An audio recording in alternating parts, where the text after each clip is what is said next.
और आज की सुनवाई में अंतर यही हुआ है कि इस बार एक तो डेट तुरंत मिल गया, दूसरी बात कि पीआईएल के साथ सुनने की बात जो एक्टिंग चीफ जस्टिस ने की है कि अब किसी भी परिस्थिति में चाहे परमार कुछ कर लें, सत्यप्रकाश शर्मा कुछ कर लें, री एग्जाम होगी। निश्चित रूप से बच्चों की जीत की पहली शंखनाद है, जो कि निश्चित रूप से 7 तारीख को एक वास्तविक रूप में पटल पर आएगा। नॉर्मलाइजेशन लागू हुआ है इस परीक्षा में।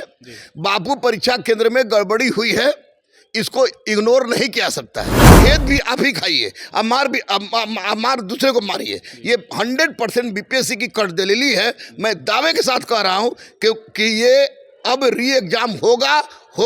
नमस्कार, NBC 24 देख रहे हैं आप। मैं हूं आपके साथ अभिषेक। देखिए, आज पटना हाई कोर्ट में बड़ी सुनवाई होनी थी जो टल गई है। 7 तारीख फिर से तय किया गया है, जहां पीआईएल के साथ जो है एक्टिंग चीफ जस्टिस जो है आशुतोष कुमार, वो सुनवाई करेंगे। हमारे साथ बात करने के लिए इस वक्त चर्चित शिक्षक रहमान सर हैं, जुड़ेंगे, बात करेंगे। सर, कैसे देख रहे हैं जिस तरीके से आज सुनवाई होनी थी, फिर से 7 तारीख तिथि तय की गई है? देखिए, अब तक की जो सुनवाई हो रही थी और आज की सुनवाई में अंतर यही हुआ है कि इस बार एक तो डेट तुरंत मिल गया, दूसरी बात कि पीआईएल के साथ सुनने की बात जो एक्टिंग चीफ जस्टिस ने की है, तो निश्चित रूप से ये बच्चों को मान के चलना चाहिए और बच्चे माने भी, क्योंकि बच्चों का यह हक है कि अब किसी भी परिस्थिति में चाहे परमार कुछ कर लें, सत्यप्रकाश शर्मा कुछ कर लें, री एग्जाम होगी तो होगी, क्योंकि री एग्जाम छोड़ के दूसरा कोई उपाय नहीं है।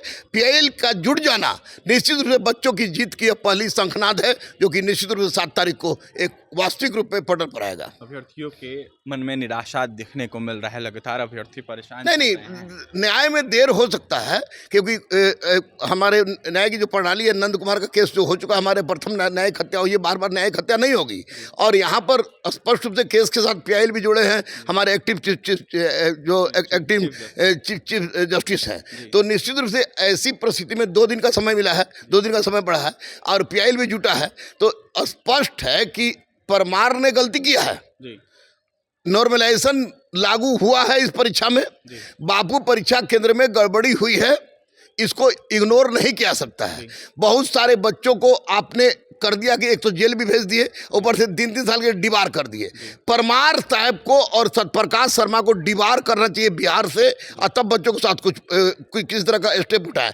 खेद भी आप ही खाइए, अब मार दूसरे को मारिए। ये 100% बीपीएससी की कड़दलीली है। मैं दावे के साथ कह रहा हूं कि ये अब री एग्जाम होगा।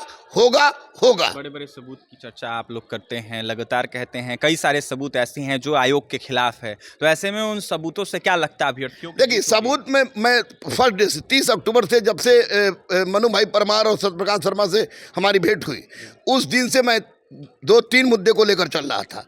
एक तो मनु भाई परमार ने स्पष्ट रूप से कहा था कि नॉर्मलाइजेशन लागू नहीं होगी। 6 दिसंबर को जिसका क्लियर हुआ, हम लोग गर्दनी बाग में थे, 6 दिसंबर को क्लियर हो गया। 8:43 की नॉर्मलाइजेशन की बात उन्होंने अस्वीकार कर दिया।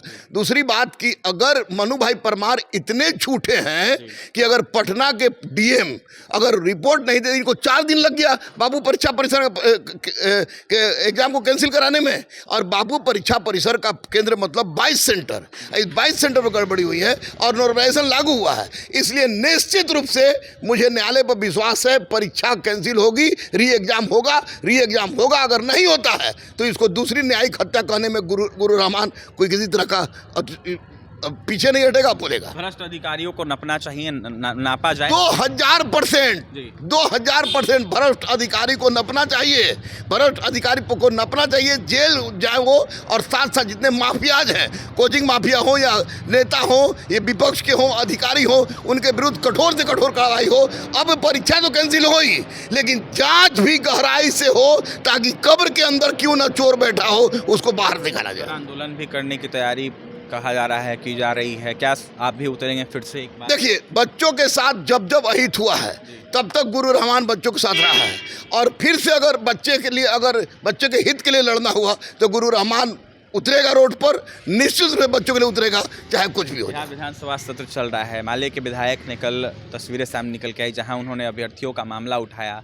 इस पर अभी तक कोई सुनवाई नहीं हुई है, कोई कार्रवाई नहीं हुई है। बड़ा सवाल ये है कि अभ्यर्थियों के द्वारा भी कहा जा रहा है विधानसभा हम घेरेंगे। सत्र के दौरान इस तरीके से सवाल उठाना और कोई निर्णय नहीं लेना, इस पर क्या कहेंगे? देखिए, अभ्यर्थियों के द्वारा विधानसभा का घेरना, इसका मैं समर्थन इसलिए नहीं कर रहा हूँ कि बच्चे पिटा जाएंगे।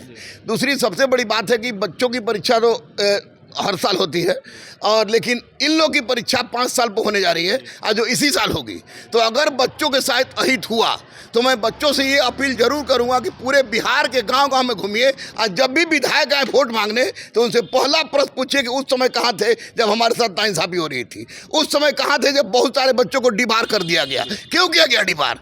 परमार करे गलती, सत्यप्रकाश करे गलती और उसका खामियाजा भुगते बेचारा स्टूडेंट मनीष नाम का लड़का रो रहा है, सुसाइड अगर कर लेता है वो तो कौन इसके लिए दोषी होगा? इसके लिए दोषी होंगे अध्यक्ष। माननीय मुख्यमंत्री मौनी बाबा हैं, माननीय मुख्यमंत्री कुछ नहीं बोल रहे हैं। अब माननीय मुख्यमंत्री नहीं बोल रहे हैं, उसका खामियाजा निश्चित रूप से इस चुनाव में लोगों को देखने को मिलेगा। सीट बजा देंगे सर, ईट सीट बजाए ना बजाए, हम लोग वोट से वोट बजा के अपनी स्थिति दिखाएंगे। देखिए, वोट से वोट बजा के कहीं ना कहीं अपनी स्थिति दिखाएंगे। अभ्यर्थियों के हित में फैसला लेना होगा। अगर फैसला नहीं लिया जाता है तो शिक्षक चुप नहीं बैठेंगे, अभ्यर्थी चुप नहीं बैठेंगे। रहमान सर की सीधी सीधी नसीहत है। ऐसे में पटना हाईकोर्ट में जिस तरीके से सुनवाई हुई, इसको लेकर अपनी बातें रख रहे थे, क्या कुछ कह रहे थे रहमान सर, आपने सुना है। और भी तमाम खबरों के लिए NBC 24 के साथ बने रहे। कैमरे के पीछे हमारे सही कुछ सुधांशु हैं। बहुत बहुत धन्यवाद।